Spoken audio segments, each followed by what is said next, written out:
Crabgrass is everywhere right now, and the window to knock it out before it goes to seed is only open for a few more weeks. Last summer, I had around 30 crabgrass plants along my driveway strip, and this season there are 0, and the whole thing cost me under $3. Miss this window, and every one of those plants will drop around 100,000 seeds into your soil this fall, and every one of those seeds sprouts next summer. Most people buy a $40 bottle from the hardware store every single summer, but the crabgrass is right back the next year. I know you have been told the only real answer is a pre-emergent in March and a bottle of quinclorac in July, and I believed that for years, until I found out the whole thing can be handled with a $3 box of something already sitting in your kitchen cupboard right now. I am going to walk you through the product, when to put it down, and the one mistake that will genuinely hurt your lawn if you use too much of it. Alright, so step 1 is picking the right product, and if you get this part wrong, none of the rest of it matters. I got this part wrong for 4 straight seasons before I finally worked it out, because I kept buying whatever crabgrass killer was sitting at eye level on the shelf, and every one of them costs around $40, and none of them actually solve the problem long term. What you actually want is a plain box of baking soda from any grocery store, and it costs about $3. The box needs to specifically say baking soda, not baking powder, because baking powder has cornstarch and acid mixed into it and will do nothing at all for this job. Those 2 boxes sit right next to each other on the shelf and get mixed up every summer, so check the label twice before you walk out of the store. I know that sounds too simple to be real, and honestly, I would not have believed it either without seeing it. So I ran a strip of my own driveway edge with a tablespoon of baking soda per plant, and I ran another strip of the same length with the $40 quinclorac spray for 2 full seasons. The baking soda strip cost me under $3 total across both years because a box of it lasts basically forever, and the quinclorac strip cost me $80 over that same stretch, and by August of the second year, the 2 strips looked exactly the same. If you take one thing away from this whole video, make it that swap. This works because crabgrass does not grow in a thick, shaded lawn. It only takes hold in hot, bare soil where the good grass has already given up, which is why it shows up in the same spots every year. And because it is an annual, every plant you kill this summer means thousands fewer seeds sitting in your soil for next year. That is why treating each plant individually with a spoonful is enough, and why blasting the whole yard with a $40 bottle is not solving the underlying problem. Once you have that box of baking soda, the only other tool you need is a regular kitchen tablespoon.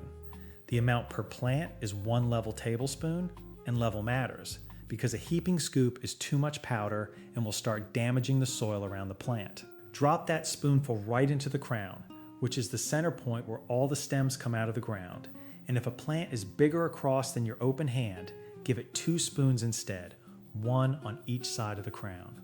When you actually go to apply it, hold the spoon a few inches over the plant and drop the powder straight into the crown and out across the flat leaves around it. Do not walk along shaking the box out behind you like you are seasoning the driveway, because that spreads baking soda across the good grass and the soil around it. And baking soda is a salt, so a heavy dose on the wrong spot will kill everything growing there. The timing of when you apply it is where most people throw their box away for nothing. Baking soda has to dissolve on the surface of the leaf to do anything at all, which means the leaf has to be wet when the powder lands. You could spray the plant down with water first, or mix the baking soda into a solution and spray that instead, and both of those work fine. But the free version is to just go out early in the morning while the dew is still sitting on the blades, before the sun comes up over the fence line.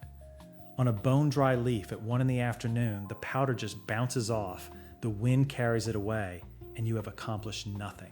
On a wet leaf at 7 in the morning, it grabs hold, dissolves right there on the surface, and by the time the sun clears the fence, the reaction is already doing its work. 2 other pieces of timing matter.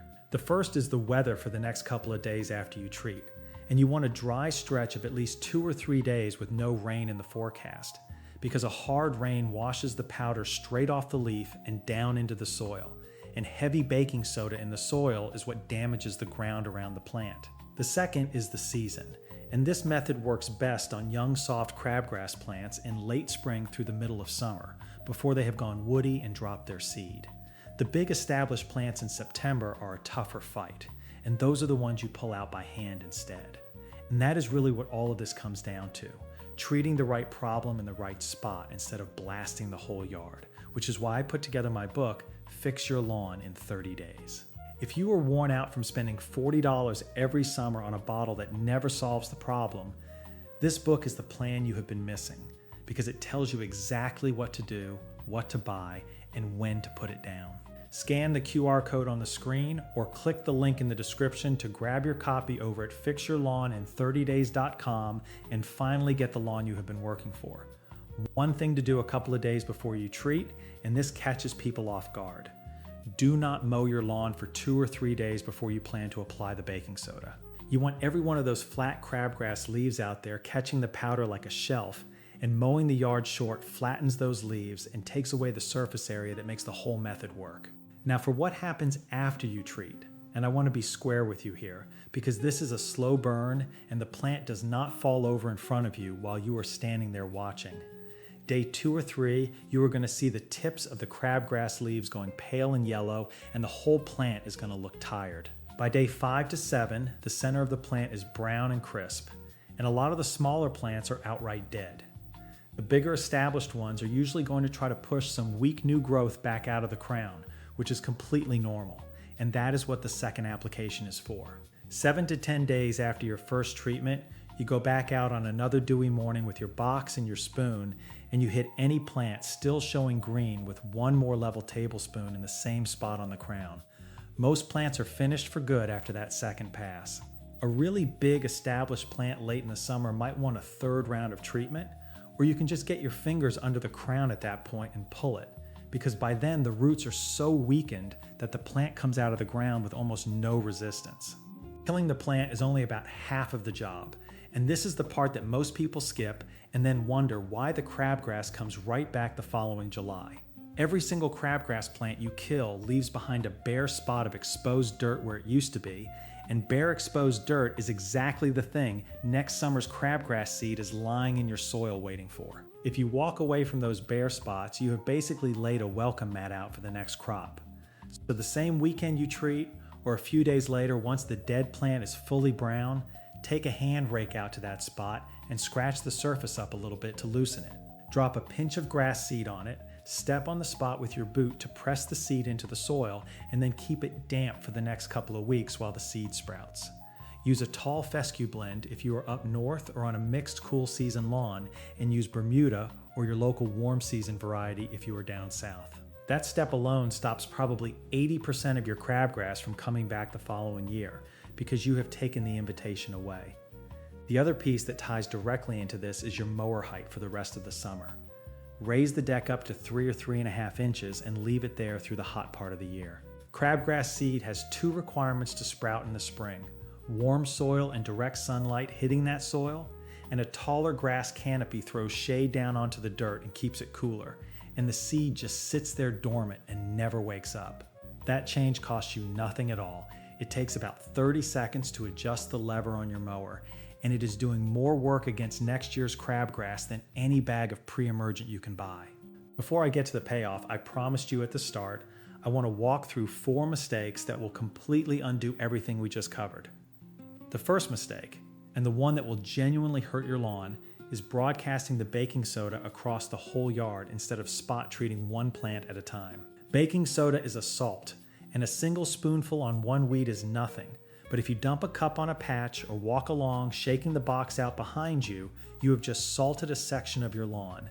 And salty soil is about the only lawn problem out there that is a real headache to fix.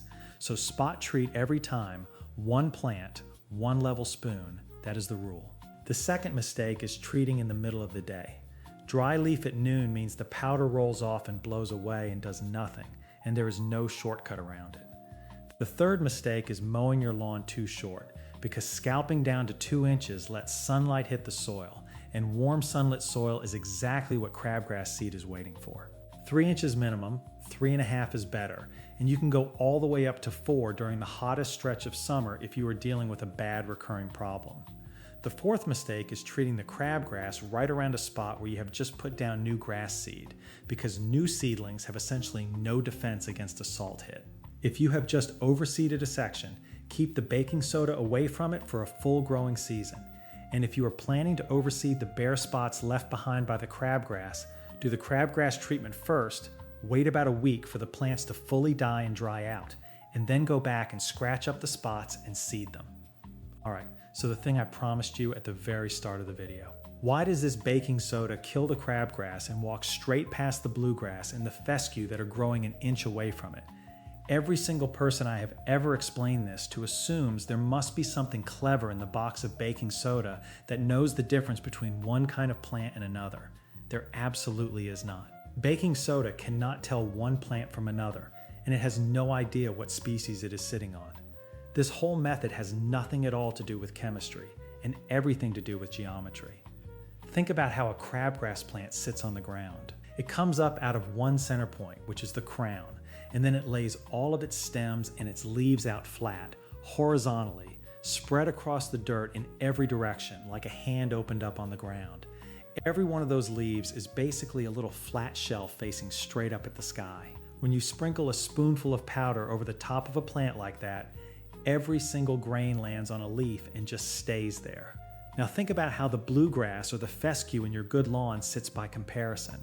Those blades come up out of the soil and they stand straight up, vertical and narrow. When a grain of powder lands on the side of a vertical blade like that, it does not have anywhere to sit. So it just rolls right off the blade and down onto the soil below, and the few scattered grains that end up on the dirt around your good grass are so spread out they do not do anything at all.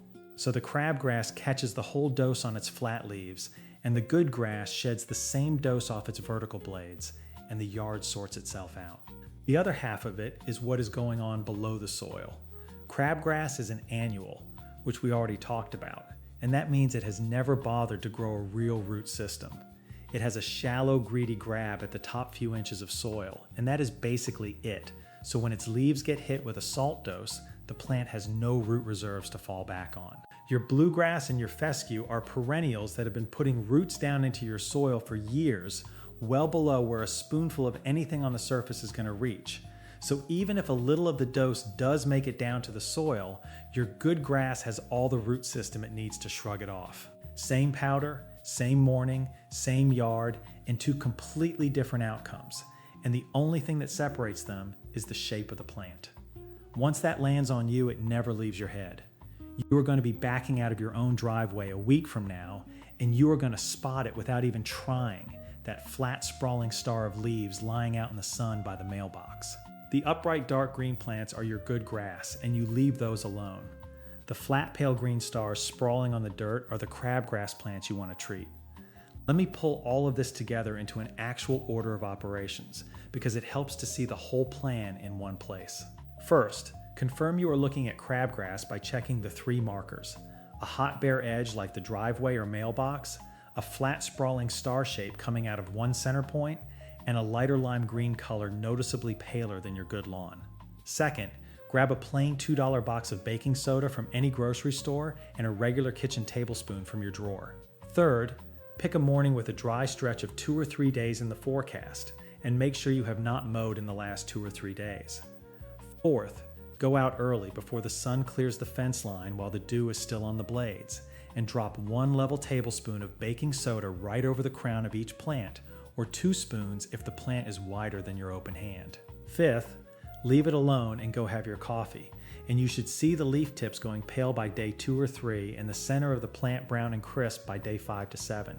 Sixth, come back 7 to 10 days later on another dewy morning and hit any plant still showing green with 1 more level tablespoon on the crown. Seventh, once the dead plants are brown and dry, scratch each bare spot with a hand rake, drop a pinch of grass seed, step on it, and keep it damp for a couple of weeks. Eighth, raise your mower deck up to 3 or 3.5 inches and leave it there for the rest of the summer. The title of this video says forever, and I am not going to let that word slide past without being honest about it. A spoonful of baking soda does not kill crabgrass forever on its own. What kills crabgrass forever is a thick lawn and a tall mower. The baking soda is how you take out what is standing in your yard right now this summer for about $2 instead of $40. The thick lawn and the tall mower are how you make sure it does not come home next year. My driveway strip has not had a crabgrass plant on it in 3 summers now, and I have not bought a $40 bottle of anything in that whole stretch. So that is really the whole thing. 1 level tablespoon of plain baking soda on a young crabgrass plant early in the morning while the dew is still on it, a second pass about a week later on anything still showing green, and then seed the bare spot before the next round of crabgrass claims it. Send this video to somebody who is fighting crabgrass on their driveway strip or around their mailbox right now, because it might just save them $40 this summer and every summer after. Let me know how bad your crabgrass situation is. Next time I'm going to show you the one thing you can do with your mower in August that will keep your yard green straight through a drought while every other yard on the street turns the color of a paper sack. And it is free, it takes about 4 minutes, and almost nobody does it anymore. Keep that lawn thick and green, and I will see you in the next one.